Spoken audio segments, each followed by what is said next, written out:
Hi everybody, my name is Starhawk. I am many things. I'm a writer of many books on earth-based spirituality, on permaculture, of novels like The Fifth Sacred Thing, which is kind of a permaculture futuristic vision, and its sequel, City of Refuge. I'm also director of Earth Activist Training, which is an organization that teaches permaculture design and regenerative land management with a grounding in spirit and a focus on organizing, activism, and social justice. I'm really thrilled to be asked to open this conference. I have attended Soil Not Oil many times and really learned so much and met so many incredible people. I'm so sorry that we can't be meeting in person and actually getting to see each other and hang out over coffee and have all those wonderful conversations that you have at these things. But I am very grateful that we can meet, even if it's in this somewhat disembodied form. I want to acknowledge that I am a place called Yalamu, which is the land of the Ramaytush Ohlone, also called San Francisco, yeah, and that this is land that has been tended and cared for elegantly for tens of thousands of years by people who understood so deeply the kinds of principles that we are working to get back to now. And I invite you to honor the indigenous people of the land that you're on and to just give some respect and understanding of their traditions, their culture, of their struggles. And to know I'm here in San Francisco. I also want to acknowledge the fact that the people are not gone. They haven't disappeared. They are still here. And I have the privilege and also the responsibility of being a guest on this land. I want to share some slides with you and just talk a little bit about why I see this conference as important. So we're going to share the screen and start the slideshow. Here's a vision, the world I think we all can imagine in our minds, a world that's beautiful, a world that's green, where even our cities are gardens. It's the world we hope for and that we want to get back to. But the world we have is one of oil spills and nuclear accidents, of tar sands and fracking, and of climate change, which is growing much more rapidly than even we had anticipated. And all the things that go with it, the drought that we have currently here in California, the floods that other people are experiencing right now, the hurricanes, which are intensifying year by year, and of course the fire, which is raging across the West even as we speak. If we don't change where we're going, we're going to wind up where we're headed. And that's, I'm told it's a Native American proverb. I'm not sure where it really comes from, but it makes a lot of sense to me. And where we're headed is not a good place. So what can we do? I love this quote by Bill Mollison. Evil is stupidity rigorously applied, and I think we're seeing it rigorously applied day by day. So how do we take this world, which is based on oil and rooted on the kind of power that oil represents and the brutality of the power by which that power is maintained? How do we actually activate the greatest power of all, which I think is the power of our imagination and our will to create something different?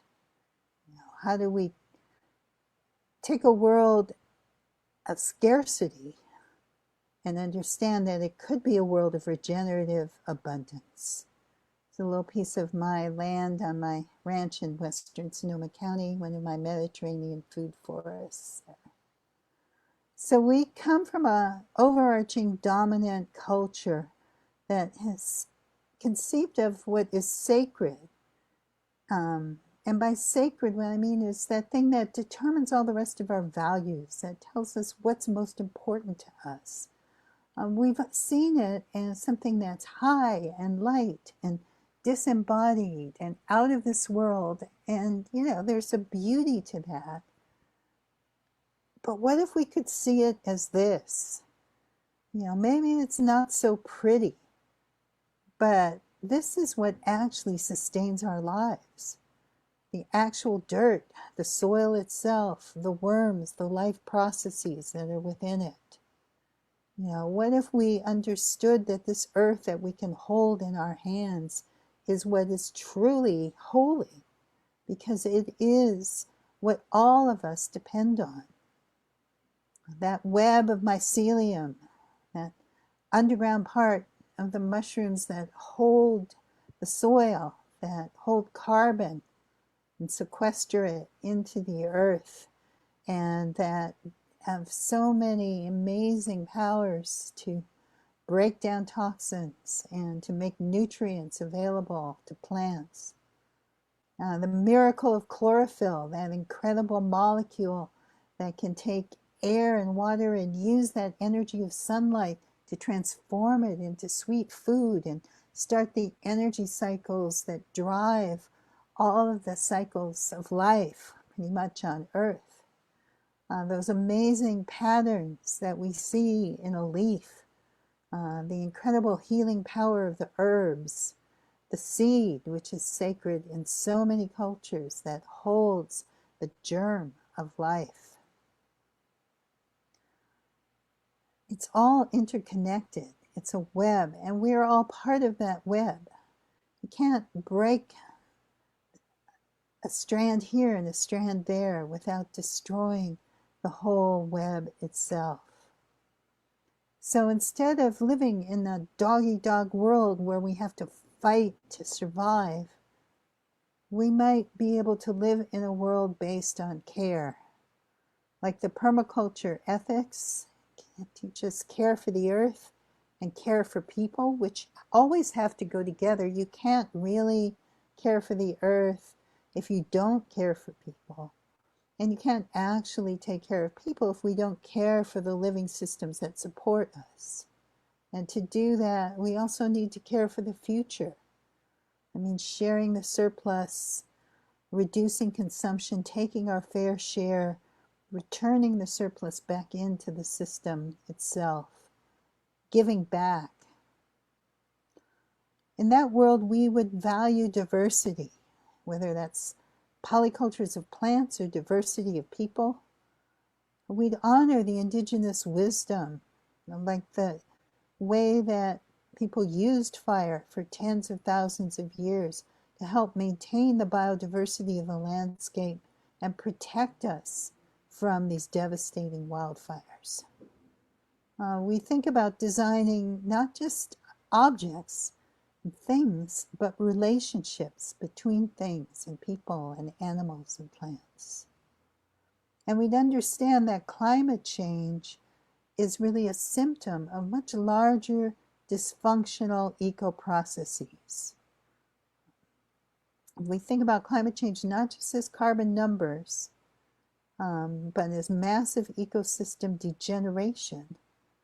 That's actually, I think, positive and hopeful, because ecosystem regeneration becomes the answer.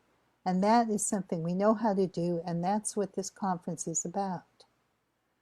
So we understand then that we can take that excess carbon dioxide and take it out of the atmosphere and transform it back into soil organic matter through photosynthesis and decay.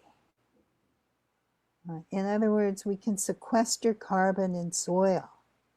So when we say soil, not oil, that's what we're talking about.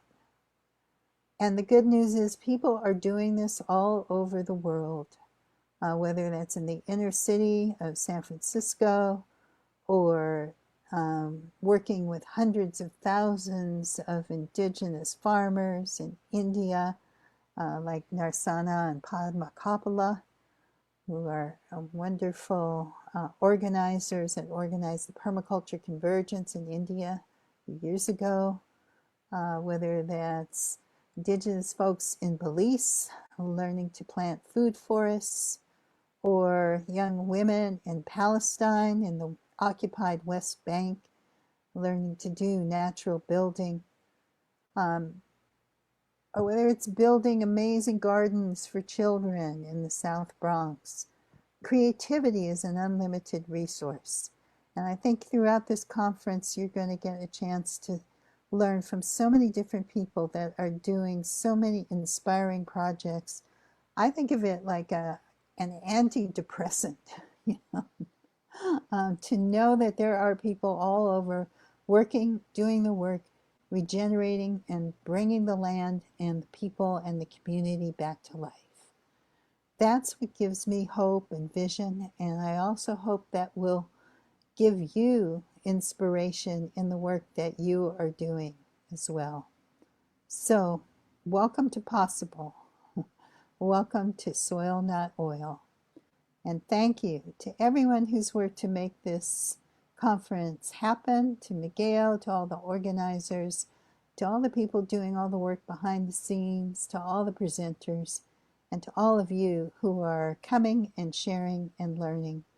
Let us continue to share and learn. If we have to do it in this virtual way, we'll do it this way.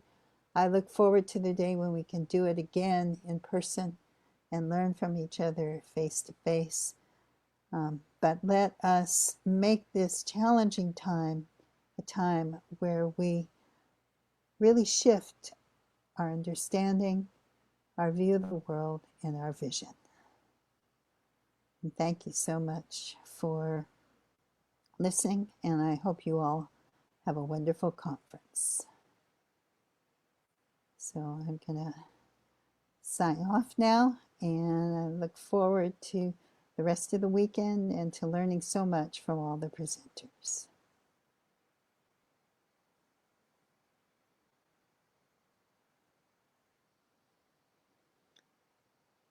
Bye.